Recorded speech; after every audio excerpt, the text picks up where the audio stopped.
নমস্কার বন্ধুরা, the cooking স্টুডিওতে আপনাদের স্বাগত। আমি শ্যামলী।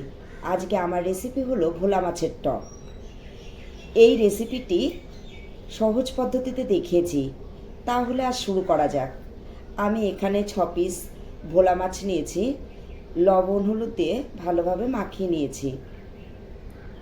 এরপর গোটা 4টে আমড়া নিয়ে ফালি করে নিয়েছি। গরম তেলে একটা একটা করে মাছ আমি ভেজে নিলাম। মাছ ভাজার পর সর্ষে, কাঁচা লঙ্কা আমি এখানে বেটে নিয়েছি। তেলের মধ্যে শুকনো লঙ্কা, সর্ষে ফোড়ন দিয়ে আমড়াগুলিকে ভেজে নিলাম। হালকা লালচে হলে বেটে রাখা মশলাটা আমি ঢেলে দিলাম।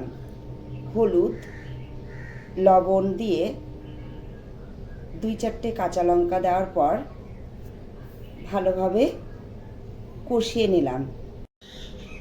জল দিয়ে ফোটানোর পর সামান্য পরিমাণে চিনি দিয়ে দিলাম। এরপর একে একে ভেজে রাখা মাছগুলিকে দিয়ে দেব। হালকা ফোটানোর পর তৈরি হয়ে গেল ভোলা মাছের টক। রেসিপিটি ভালো লেগে থাকলে অবশ্যই ট্রাই করবেন।